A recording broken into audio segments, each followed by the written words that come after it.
Governor, that is, of course, based on your experience, and you have sufficient anecdotal evidence that people want to come where it's not a mandatory union shop.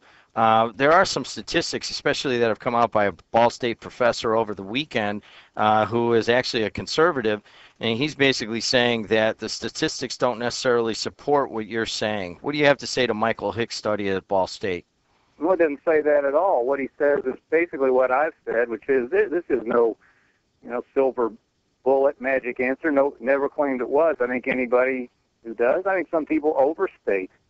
On both sides of this thing are overstating. It's complete bunk, Jim, to say that this will somehow a huge blow to working people and unions. It won't change a single contract. It won't lower one person's salary $1 or take away $1 benefit. That's all smoke. There are right-to-work states with more union members or higher percentages than Indiana has. It doesn't have anything to do with the right to organize. So, there's been, I think, some exaggeration on both sides, but I've been trying to be careful not to take part in it.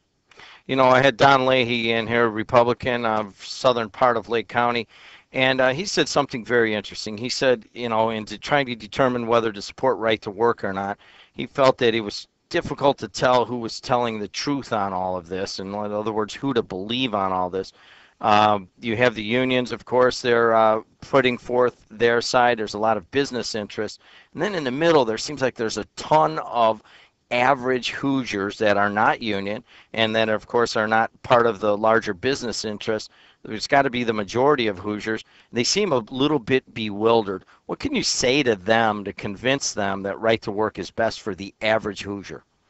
Just the same two simple things that finally convinced me. First of all, there is no doubt at all that we'd have more opportunities to bring jobs here if we had this bill. Zero doubt, it's clear. And, how many of them we get, I don't know, but having more opportunities is a good thing. And second, freedom's a basic American virtue. What's the matter with letting everybody decide? Indiana school teachers have the right to work. Almost nobody seems to notice this, but they don't have to belong and they don't have to pay dues to the teachers' union. Most of them do, or a lot of them don't. And it hasn't kept that union from being the biggest, baddest bear in the woods politically. Look, if you're a union leader, this is bread and butter. You want all the money you can get because influence comes with it. But if you're a union member, you ought to be able to decide, do I want to pay that or not? If the union's doing a good job, you will, gladly.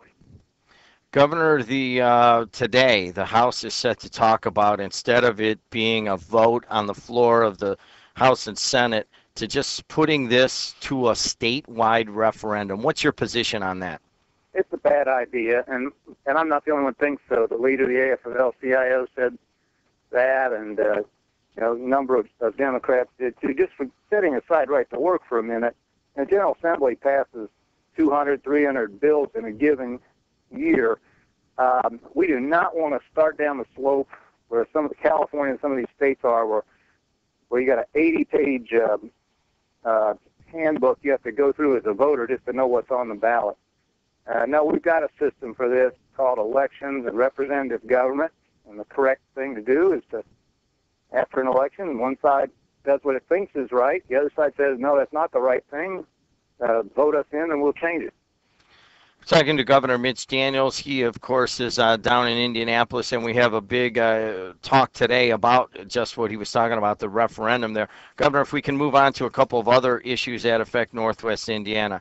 You found $320 million. We're talking about Klein Avenue. There are folks around here that wonder if there's any possibility that you will ever agree this year to fund the rebuilding of Klein Avenue.